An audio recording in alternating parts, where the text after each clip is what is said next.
Ini rasanya pertama kali saya sampai di sini walaupun saya adalah anak Selangor.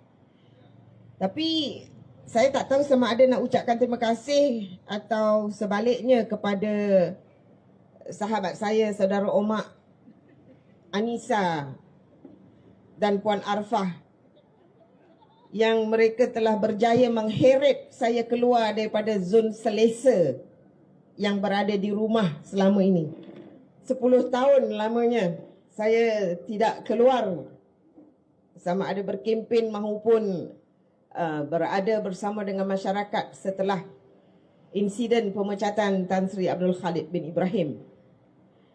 Sebenarnya seminggu yang lalu saya telah didatangi oleh Arfah dan Omak agar membuat satu interview khusus untuk memperingati setahun pemergian Tan Sri Khalid.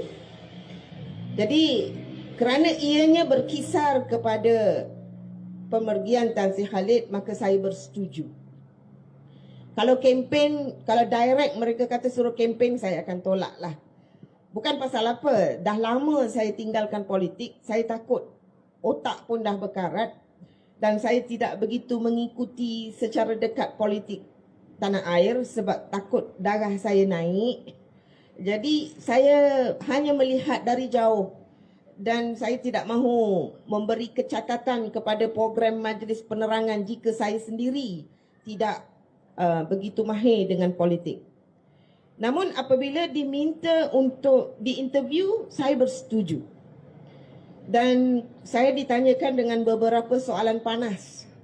Yang saya paling suka ialah bagaimana pentadbiran Tan Sri Khalid Ibrahim.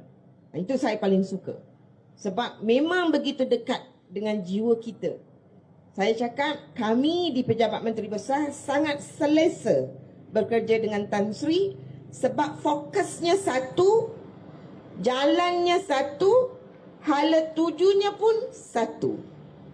Dia tak ada putar balik, dia tak ada kona-kona, dia tak ada seperti sesumpah. Dengan orang ni cakap macam ni, dengan orang ni dia janji ini, dengan orang ini dia janji ini. Jadi kami di Pejabat Menteri Besar selesa, senang. Dia pandang je kita, kita dah tahu dia nak apa. Walaupun Tan Sri Khalid itu dari segi berkata-katanya tu agak tergagak-gagak, ayat dia baru separuh, kami dah tahu apa dia nak. Tapi sebab apa? Kalau saya pernah mula-mula bekerja, ada orang komplain, Pak Ika, Tan Sri Khalid ni dia macam sombong. Saya kata, alamak, kenapa? Dia bersalam dengan saya tu, dia tak pandang pun muka. Sebab Tan Sri Khalid ini, pandangannya 3 atau 4 orang ke hadapan. Dia nak salam dengan Zohdi, dia nak salam dengan Cikgu Bat, dia dah pandang dulu Cikgu Bat. Tapi dia salam dengan Zohdi, dia tak pandang Dr. Zohdi, dia pandang Cikgu Bat. Bila sampai dekat Cikgu Bat, dia dah pandang orang lain. Maknanya dia takkan bertentang master because dia punya pemikiran ke depan. Sama dengan pemikiran dia ke hadapan. Tapi dalam pada dia salam tak pandang, dia tak pernah pula terlanggar mana-mana orang, perempuan ke, muda ke, tua ke. Tak pernah pula. Sebab apa? Dia dah nampak dulu. Dia dah nampak orang tu ada situ. Dia tak tersandung punya. Ataupun tak ada pura-pura tersandung punya. Dia tak ada. Jadi, tuan-tuan, bila ditanya bagaimana dia, itulah kami di pejabat. Dan sangat mudah bekerja dengan dia. Dan dia fokus. Sehingga kan apa yang dia nak buat tu, apabila keluar daripada mulut dia, saya nak buat ini. Dia dah ada dah plan dia. Dia dah tahu apa dia. A, B, C, D. Begitulah juga dengan contohnya dalam pengambilan air. Pengambilan air tu, dia dah ada dah 5 strategi. Pertama, kenal pasti aset. Nombor 2, beli syarikat-syarikat. Nombor 3, nyatakan pegawai-pegawai yang nak duduk dalam syarikat-syarikat yang dah dibeli. Yang keempat, bila nak masuk ke dalam agensi air yang dah kita beli. Nombor 5, dia dah sediakan tata cara strategi bagaimana hendak mewujudkan, menerbitkan saham-saham air Selangor. Sampai dah ke tahap itu. Tapi tak kesampaian. Sampai sekarang tak ada satu saham pun kita. Yang itu saya rasa yang saya kesal dan Tan Sri Harrit almarhumnya juga kesal. Dia tak dapat laksana. Sebab dia dah ada dah plan. Ujung sekali, tuan-tuan, yang mempunyai bil air tidak perlu membayar air langsung. Bukan itu sahaja, kita akan menerima dividen daripada saham air yang kita perolehi sebanyak RM2,000. Dimasukkan terus ke dalam bil air yang kita ada. Itu hasrat dan impian dia nak lakukan. Tapi Allah Maha berkuasa, dia tak dapat laksanakan. Namun, jadi apabila mereka nak temu ramah saya, air yang ada dalam kepala saya. Because saya begitu terlibat sangat secara langsung untuk mendapatkan penstrukturan industri air Selangor. Jadi saya dengar semalam Tan Sri Muhyiddin Yassin telah mahu mengembalikan air percuma jika Perikatan Nasional dapat mengambil alih kerajaan negeri Selangor. Saya orang yang pertama yang sangat gembira. Malah akan dikembalikan juga skim usia emas 2,500. Dulu kita bangga kita ada MES, merakyatkan ekonomi Selangor. Ekonomi Selangor tu kita rakyatkan, semua dia bagi. Lahir di Selangor dapat RM100. Mati di Selangor dapat RM2,500. Anak sekolah dapat RM1,000. Isteri bersalin dapat. Ini bertambah pula. Tan Sri Muhyiddin kata isteri bersalin pun nak dapat RM500. Dulu PAS memperkenalkan berkahwin dapat RM500. Cuma masa dipersembahkan tu saya tersinggung. Sebab YB Yunus yang mempersembahkan dalam mesyuarat, dia kata, tapi ada syarat. Bukan semua orang berkahwin dapat RM500. Syaratnya pertama adalah perkahwinan yang pertama dapat. Perkahwinan kedua tak boleh dapat. Yang kedua, umur bawah 35. Saya kata saja dia nak kenakan aku. Aku dah 45, mesti tak dapat nak claim. Jadi itu yang saya ingat sangat. Itu adalah baby PAS ketika PAS berada dalam kerajaan negeri Selangor. Tak boleh mereka nak katakan sekiranya Selangor jatuh kepada PAS, mereka tak tahu nak buat apa. Jangan lupa, PAS berada dalam kerajaan negeri Selangor selama bersama dengan Tan Sri Harrit pada ketika itu. Mereka sama-sama. Begitu juga dengan pendidikan. Wabi Harimah menyediakan banyak program pendidikan. Itu exco PAS yang bertungkus lumus untuk memajukan kerajaan negeri Selangor pada ketika itu. Jadi dalam interview itu juga mereka bertanya tentang langkah Kajang. Dia kata, Puan Faikah, apa sebenarnya yang terjadi ketika langkah Kajang tersebut? Saya cakap, lepas tu saya kalau boleh saya tak nak ungkit balik. Benda tu sangat sakit pada kami. Saya hilang jawatan tak apa. Yang hilang jawatan menteri besar ni, yang selampau banyak cita-citanya yang mahu dia buat untuk Selangor, itu yang kami kesal. Dan cara dia dijatuhkan itu sangat mengaibkan. Jadi langkah Kajang. Saya kata kenapa tiba-tiba tanya. Ini siapa nama? Safari ya? Sufi Kamari dia tanya saya. Sebab dia kata pada 2014 ketika langkah Kajang, dia berada di dalam ceramah yang dibuat oleh saudara Rafizi, yang dibuat oleh Yang Berhormat Dr. Wan Azizah, yang dibuat oleh YB Zuraidah, menerangkan kepada rakyat Selangor di seluruh negeri Selangor bahawa Tan Sri Harrit kena ditukar kepada Dr. Wan Azizah. Dia kata dia berada di situ. Dia baru lepas tingkatan 5 katanya. Dan dia kata apa yang diceritakan oleh YB Rafizi ketika itu sangat memberi kesan kepada dia. 60%, 70% dia percaya. Sebab YB Rafizi dengan rasa kesal, sayu, hampir lagi satu titis nak keluar air mata, memohon maaf kepada orang yang hadir bahawa ini adalah keputusan yang sangat berat untuk PKR lakukan, iaitu menukar Menteri Besar, kerana PKR tak boleh menerima orang seperti Tan Sri Khalid sebagai Menteri Besar. Jadi, oleh kerana penerangan daripada Rafizi yang dipercayai oleh saudara Sufi Kamari, saya merasakan tanggungjawab saya hari ini dan saya bersetuju untuk berada dalam ceramah kelompok pada hari ini untuk memberi peluang kepada mana-mana rakyat Selangor, kepada mana-mana rakyat Malaysia yang mendengar ceramah ini agar mengetahui bahawa segala yang berlaku penerangan di dalam langkah kajang tersebut adalah fitnah. Fitnah semata-mata. Apa yang mereka katakan? Beberapa bentuk fitnah. Dikatakan Tan Sri Khalid telah, dipersilakan pengantin kita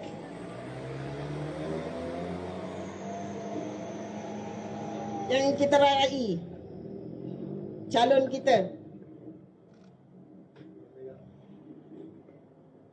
yang juga hadir pada masa interview tersebut. Dan saya ingat, saya terperanjat kenapa tiba-tiba Ketua Pemuda PAS Selangor boleh hadir. Rupa-rupanya dia nak pancing saya datang ceramah. Jadi, kehadiran saya hari ini bersetuju berceramah kerana saya nak memberi peluang kepada mana-mana rakyat Selangor yang ada sedikit ragu, yang ada sedikit kepercayaan bahawa gerakan langkah kajang membawa 91 muka surat salah laku Tan Sri Khalid, sedikit kepercayaan agar clearkan malam ini. Pertama, Tan Sri Khalid pun dah tak ada. Tak boleh nak siapa-siapa lagi nak minta maaf. Tak boleh. Fitnah yang dikenakan kepada dia tu dia bawa mati. Betul, dia bawa mati. Dia tersinggung. Itu sebab kami diarah untuk tidak bincang pasal fitnah dan langkah kajang. Bila saya menerima dokumen 91 muka surat salah laku Tan Sri Khalid, saya jumpa Tan Sri. Tan Sri, kita kena buat sesuatu. Tak apa. Sebab dia tak nak kita buang masa, kita pegawai kerajaan, buang masa memikirkan, membuat program untuk menyelesaikan masalah peribadi dia. Dia kata tak apa, kita tunggu. Lepas tu, saya tahu Tan Sri sangat berat dalam fikiran dia. Dia pergi berjumpa Tok Guru Hadi Adi, minta nasihat. Dia pergi juga jumpa dengan Tok Guru almarhum Tuan Guru Nik Aziz. Bila dia balik, saya menyebut, Tan Sri, apa Tok Guru cakap? Tok Guru kata dalam politik ini banyak yang hitam, banyak yang tak elok. Tan Sri kena sabar. Kalau kita berhadapan dengan orang yang munafik ini, pertama, kita jangan berkawan dengan mereka. Nombor dua, kita juga jangan berlawan dengan mereka. Kerana mereka tu munafik. Dia akan berpusing. Dia akan pusing-pusing. Lagi nanti kemelut akan menjadi lebih besar. Yang ketiga, seeloknya kita tinggalkan mereka. Buat tak tahu, jangan berkawan dengan mereka. Jadi bila saya suruh lawan, Tan Sri kata, saya ikut nasihat Tok Guru Nik Aziz. Kita buat tak tahu, kita jangan berkawan dengan kita. Dia kata Tok Guru Nik Aziz ada cakap hipokrit. Saya kata hipokrit. Dia cakap dalam bahasa Arab, apa bendanya tu? Munafik, saya kata. Munafik. dengan orang-orang ni, dia kata munafik, jangan dilayan. Jadi kami tak buat apa. Saya tak boleh tidur. Saya kata kena buat sesuatu. Takkan nak biarkan mereka memfitnah macam tu. Pada bulan Ramadan, round seluruh negeri Selangor buat ceramah memburuk-burukkan Tan Sri. Sekarang mereka pula nak gunakan istana. Masa mereka membuat ceramah, Presiden Keadilan pada ketika itu Dr. Wan Azizah buat ceramah seluruh Selangor nak menjatuhkan Tan Sri. Saya kena panggil ke istana untuk berhadapan dengan Majlis Diraja Negeri Selangor. Tan Sri pun ada. Tan Sri tunduk je dalam tu. Saya dipanggil. Tuanku tanya, apa ni Faikah? Apa jadi dengan parti you? Apa jadi dengan presiden you?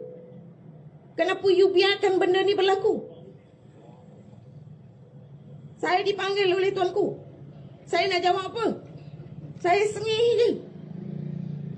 Lama-lama salah seorang daripada ahli majlis diraja suruh saya balik.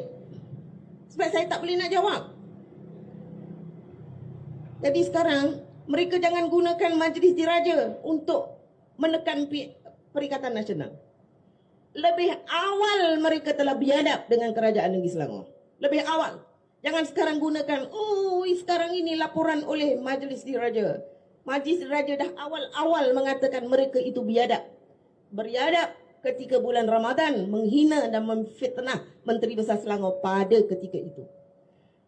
Jadi itu sebab, antara sebab saya keluar hari ini untuk memberi penangan kerana sekurang-kurangnya dengan hayat yang tinggal sedikit ini, kita yang mana ada rasa cuak, percayalah segala kenyataan di dalam 91 muka surat langkah kajang itu adalah fitnah semata-mata. Namun sebagai pegawai, apa saya lakukan? Saya cakap dengan Tan Sri, kalau fitnah itu betul, kenyataan dalam itu betul, mesti mereka dah buat laporan polis dan laporan SPRM. Sekarang mereka tak buat.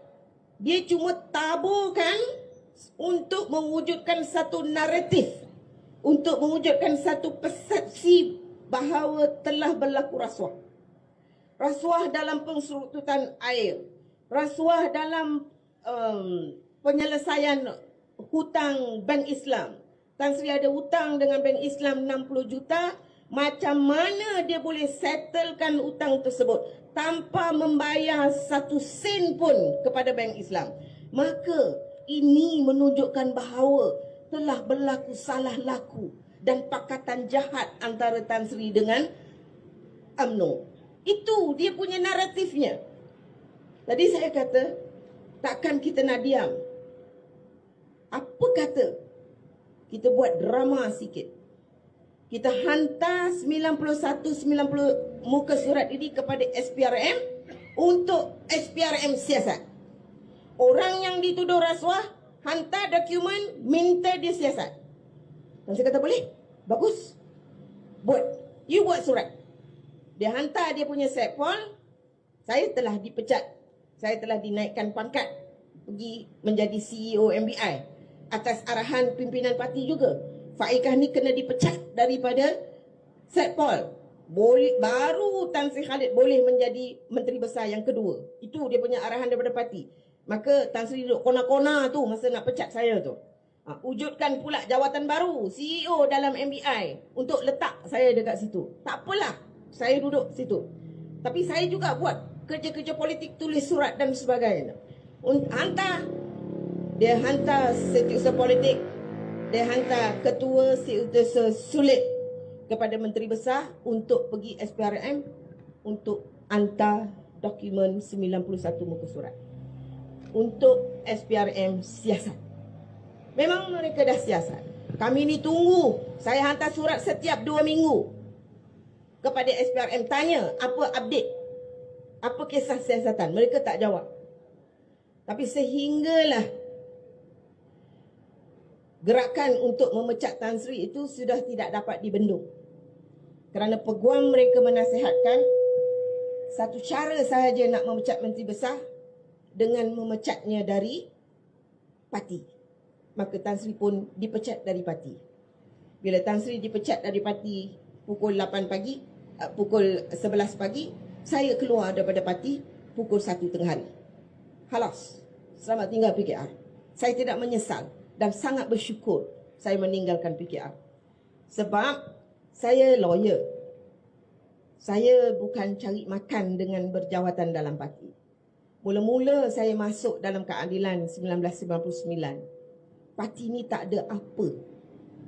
Ramai sangat budak-budak muda yang tidak bekerja, tidak ada pendapatan. Saya di antaranya orang yang berpendapatan pada ketika itu. Kita berjuang dengan zero. Tapi apabila kita mula besar, kita mula menang, mula budak-budak baru naik. Mereka hidup dengan duit yang dihambur. Saya alhamdulillah tidak berada dalam grup itu. Termasuklah budak yang menjadi calon di DUN N40. Dia salah seorang pecacai pada ketika itu. Pecacai ke belaci ke yang pecacai kan, yang membuat Twitter, wujudkan satu Twitter khusus @pecat Faikah. Hari-hari maki, hamun, sumpah seranah dalam Twitter. Sumpah seranah saya, sumpah seranah Arfaizah, pegawai-pegawai Tan Sri, sumpah seranah Tan Sri sendiri dengan berbagai-bagai terma, label yang digunakan. Jadi doktor, saya tidak terkejut kalau dia masih berfikiran bahawa India mesti muka calon parti estate. Saya tak terkejut. Cuma saya kesal. Sebab dia telah menjadi adun selama 5 tahun. Selama 5 tahun sepatutnya dia telah ditarbiah untuk menjadi beradab. Ditarbiah untuk menjadi lebih beradab. Dah masuk istana tu. Dah makan dengan tuanku tu. Dah angkat sumpah tu. Menjadi adun selama 5 tahun. Takkan masih biadab dan tidak ada adab. Dulu saya percaya. Saya terima. Budak muda memang boleh buat silap. Saya terima. Dengan anak-anak saudara saya pun saya cakap, you young, you make mistake, I'll accept. But you repeat the same mistake, you no more in my vocabulary. Tak ada. You boleh buat mistake sekali. You buat lagi sekali. The same mistake, jangan panggil I takkan jumpa you. Itu pada anak saudara. Ini dengan YB, kita pilih dia. Tuan-tuan pilih dia. 5 tahun. Dia masih buat silap. Hanya kerana dia baik dengan presiden, maka dia dicalonkan lagi.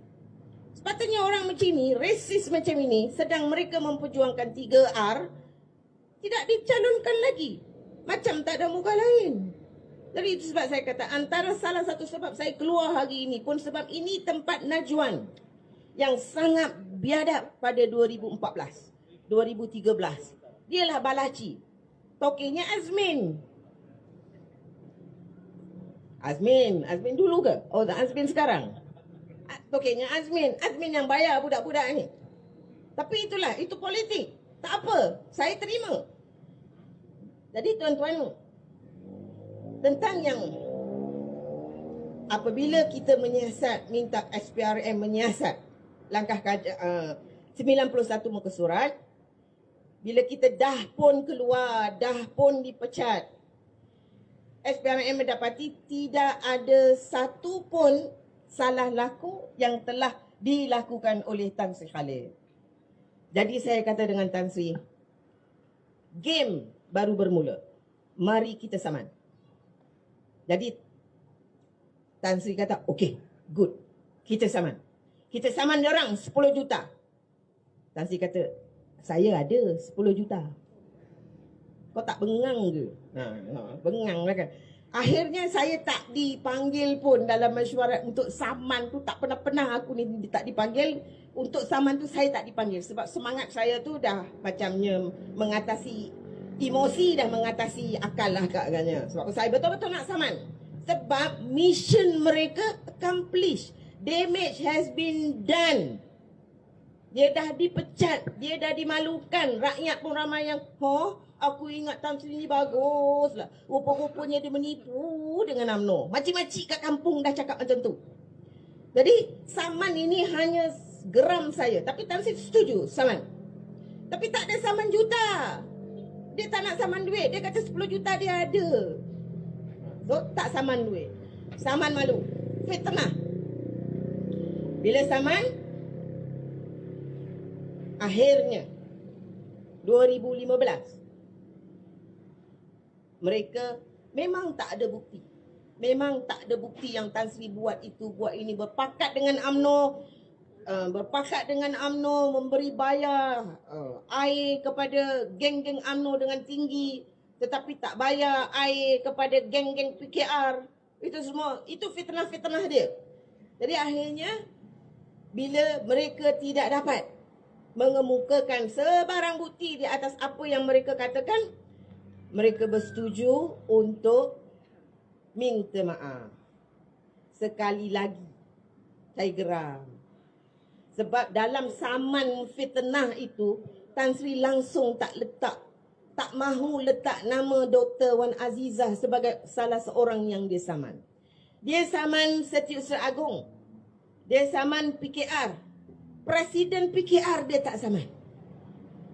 Sebab dia kata dia tak mahu mewujudkan satu rujukan kes pada masa akan datang yang dia saman Dr. Wan Azizah. Punya sayangnya lagi itu dengan Dr. Wan Azizah dan Anwar Ibrahim. Even setelah perkara tu berlaku. Jadi bila tak saman, okeylah. Yang dia saman sekarang ni, Saifuddin. Saifuddin pergi ke mahkamah bagi pihak diri dia dan bagi pihak Parti Keadilan Rakyat meminta maaf kepada Tan Sri. Mengatakan bahawa segala pernyataan yang dia nyatakan dalam 91 muka surat bahawa yang merujuk bahawa Tan Sri Khalid adalah rasuah, Tan Sri Khalid menyalahgunakan kuasa, Tan Sri Khalid telah bertindak tidak adil kepada rakyat Selangor, Tan Sri Khalid mengkayakan diri dia sendiri dan semuanya itu adalah tidak benar dan tidak patut diperkatakan.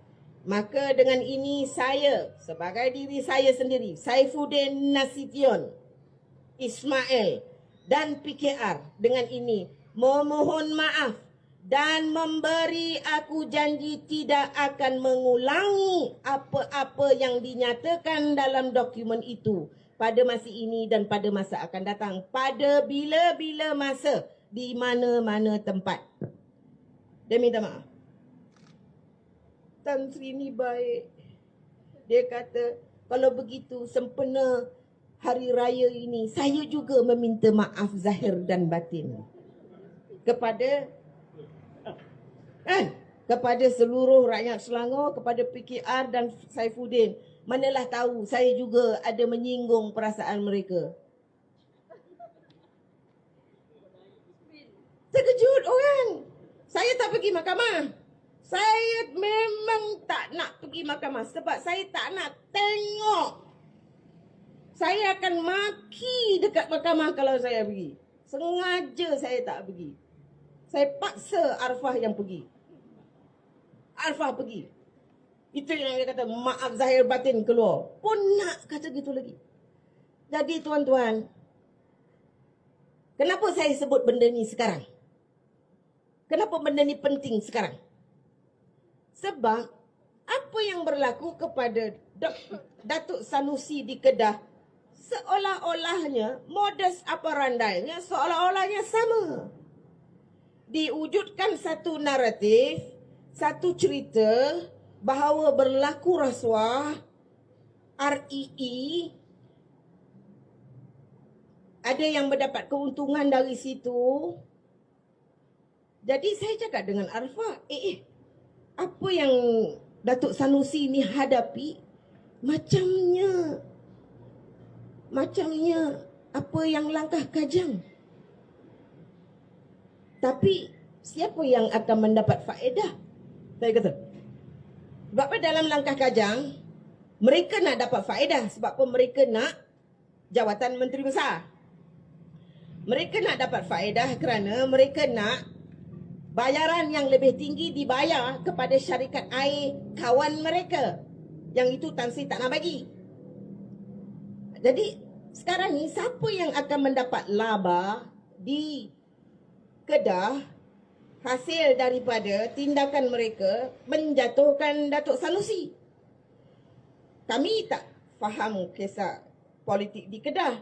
Dalam pada berfikir, tu keluar gambar Datuk Seri Anwar bawa taikun daripada Indonesia jumpa dengan Sultan. Datuk Seri PM, your PMX ini, dia kalau buat satu kerja, dia tak pernah tak selfie. Dia tak pernah tak ambil gambar. Dia tak pernah tak post dalam social media. Tak pernah. Dia kena bagi tahu kepada rakyat. Satu hari aku punya program ada 20. Penat. Itu sebab aku kena naik helikopter. Dia kena bagi tahu. Itu sebab dia tulis.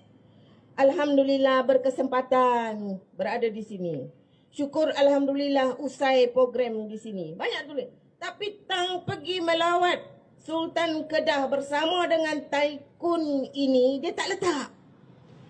Itu yang menimbulkan. Saya kata dengan Arfah, terjawab dah saya punya persoalan. Siapa yang akan mendapat laba sekiranya Datuk Sanusi dijatuhkan? Itu labanya. Saya kata, cuma satunya, bezanya, masa langkah Kajang, mereka tidak berkuasa. Mereka semua pembakar masa langkah Kajang. Hari ini, mereka adalah orang yang sangat berkuasa di dalam negara. Satu, Menteri Ekonomi. Dua, Menteri Dalam Negeri. Ni bos polis-polis yang ada. Yang kawal kita lah. Yang menjaga keselamatan saya. Alhamdulillah. Terima kasih pihak polis. Tiga, Menteri Ekonomi. Menteri Dalam Negeri. Menteri Kewangan. Perdana Menteri. 4 kementerian mereka pegang. Sangat berkuasa. Tetapi mereka masih menggunakan strategi politik kotor dan jahat 12 tahun yang lepas. Tuan-tuan, bahaya. Sangat bahaya kalau mereka mempunyai hati hitam macam ni. Sangat bahaya. Pada saya sangat bahaya. Dulu kurang. Mereka tak pegang KDN. Mereka tak pegang SPRM. Mereka tak pegang kedudukan. Sekarang jauh lebih bahaya jika mereka tak ubah. Saya tak fikir selepas 20 tahun mereka tak berubah. Saya tak fikir mereka akan berubah besok. Saya tak fikir mereka akan berubah bulan depan. Saya ulang, mereka tidak akan berubah. Kecuali tuan-tuan memberi notis isyarat yang jelas bahawa mereka ditolak di Shah Alam. Mereka ditolak di N40. Mereka ditolak di seluruh Shah Alam. Boleh? Tak cukup. Kena bagi tahu kepada kawan-kawan. Kena bagi tahu kepada anak beranak. Bahaya. Putrajaya tak ada hala tuju. Saya sampai minta maaf, malu dengan Arfah. Arfah tanya selepas pilihan raya, Faikah, agak-agak siapa yang boleh menjadi Perdana Menteri? Kalau semua orang tak boleh, saya rasa Anwar Ibrahim. Engkau. Saya cakap, sebab apa dia seorang yang kita tak pernah cuba. Dan hari-hari cakap, nak buat itu, nak buat ini, nak buat itu, nak buat ini. Saya kata, berilah peluang. Setidak-tidaknya dia pernah dikhianati, dia pernah dizalimi, matanya pernah lebam, pernah ditelanjangkan.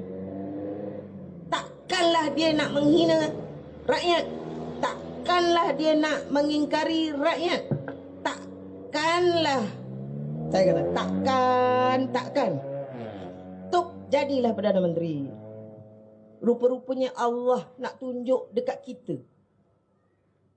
Allah nak bagi dia peluang. Nak tunjuk kat kita. Nak nong kau. Sanggup berarak. Sanggup dipukul polis. Sanggup dipukul FRU. Sanggup kena tear gas. Kerana nak sangat kau dia jadi Perdana Menteri. Ambil. Sekarang tak menderita kita. Menderita. Satu. Siapa penasihat dia?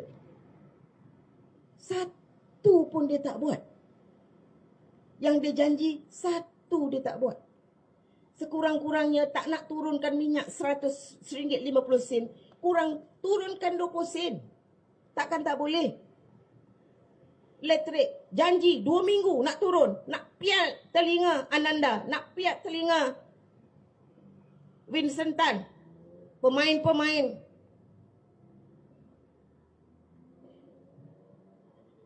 Dia kata 2 minit lagi. Terima kasih. Berani dia suruh berhenti. Masa saya dekat pejabat dulu, tak ada siapa berani datang suruh berhenti. Bentang-bentang aku dah kena pecat, tak ada jawatan. Berani dia bagi. Jadi itulah tuan-tuan. Pada saya lah siapa penasihat.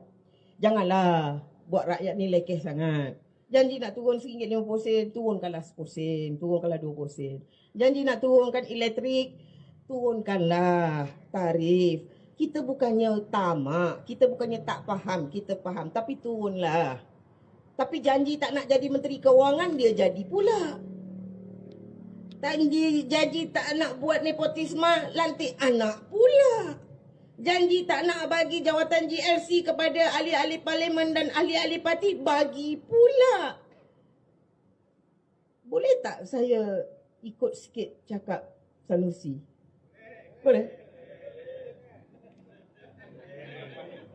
Yang mana? Dia ada mak atau bapa? Alfa dah berkata, jangan. Memang dah seharusnya kita kata dekat dia. Dia olah-olah macam kita ni bodoh. Dia diperbodohkan, rakyat ni diperbodohkan. Jadi 2 minit. Alhamdulillah. Saya mohon mana yang dengar dan mohon mana yang lihat kalau ada video. Sucikan hati. Jika jangan ada sedikit pun rasa cuak, curiga terhadap fitnah-fitnah yang dikenakan ke atas Tan Sri Khalid. Sebab saya masih menerima dalam Twitter bahawa Tan Sri Khalid utang Bank Islam, selesaikan. 1 minit ekstra.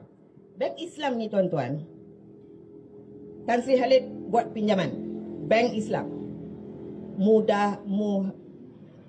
Bukan mudarabah, muhadana. Salah satu sebab dia dapat share, dia pinjam hutang di Bank Islam. Tiba-tiba Tan Sri Khalid telah menunjukkan dengan jelas sokongannya kepada Anwar Ibrahim dengan pergi melawat Anwar Ibrahim di penjara. Maka dia dah dicop, kata ini orang Anwar Ibrahim. UMNO pada ketika itu, UMNO sekarang baik sebab dia dah geng. UMNO pada ketika itu memaksa Bank Islam untuk lelong saham Tan Sri Khalid. Bila lelong, nilai saham yang dilelong itu mereka faraidkan sesama mereka. Nilai saham itu tidak cukup untuk menampung jumlah hutang. Jadi Tan Sri Khalid yang sebenarnya menyaman Bank Islam. Dia saman Bank Islam 2. Pertama, dia nak Bank Islam bayar ganti rugi. Nombor 2, dia kata Bank Islam telah melanggar tidak patuh syariah. Dan lesen Bank Islam itu hendaklah digantung kerana dia telah tidak patuh syariah. Kenapa? Dalam syarat Bank Islam, you nak lelong, you kena bagi notis untuk lelong. Tan Sri tidak dapat notis. Notis letter of demand itu dia tidak dapat. Tapi terus saja dilelong. Sehinggalah berlaku perbicaraan dindong. Satu hari 2008, setelah Tan Sri menjadi Perdana Menteri, Bank Islam nak jual dia punya produk mudarabah tadi itu di bank di UAE, luar negara, negara Arab. Mereka nak beli, tiba-tiba mereka semak Google bahawa Bank Islam telah disaman kerana tidak patuh syariah. Jadi dia hantar wakil untuk jumpa dengan Tan Sri untuk settle dengan Tan Sri. Tan Sri kata, saya kata jangan settle. Mereka ni kurang ajar. Saya ni sentiasa tak boleh. Tapi Tan Sri cakap dengan saya, you kena fikir. Kalau dia teruskan saman, maka satu bank Islam yang utama dalam negara akan jatuh. Jatuh daripada kategori sebagai Islamic bank, Islamic banking. You nak macam mana Faikah? You nak jatuhkan, runtuhkan satu institusi atau kerana prinsip mereka ini kurang ajar? Saya pun diam. Maka mereka bersetuju, Bank Islam Tan Sri menarik balik samannya, Bank Islam menarik balik dan Tan Sri tak perlu bayar 60 juta ringgit. So, itu settlement dia. Bukannya ada orang UMNO tolong bayar, dia bayar dan sebagainya. Yang ini saya harap sangat jangan ada sikit pun dalam pemikiran rakyat kita yang dengar ini bahawa Tan Sri Khalid telah melakukan sesuatu yang buruk kepada negeri Selangor. Sebab dia dah tak ada untuk kita minta maaf. Dia dah tak ada. Mana-mana yang pernah mengata dulu, bertaubatlah. Sebab dunia kita ni tak panjang dah. Usia kita pun dah tak banyak dah. Tinggal sikit lagi. Bertaubat, minta maaf, minta ampun. Kalau yang ke atas tu tak nak minta maaf, tak nak minta ampun, tak apalah. Dia sedang seronok sana berjoget, tunjuk-tunjuk langit. Biar, tak apa. Kita biar dia dengan hidup dia. Jadi, saya menyusun jadi 10. Mohon ampun dan maaf sekiranya saya mengambil masa yang sangat panjang. Dan yang mana baik itu datang daripada Allah Subhanahu Wa Taala, yang buruk itu adalah di atas keburukan dan kelemahan saya sendiri. Wassalamualaikum warahmatullahi wabarakatuh. Waalaikumsalam.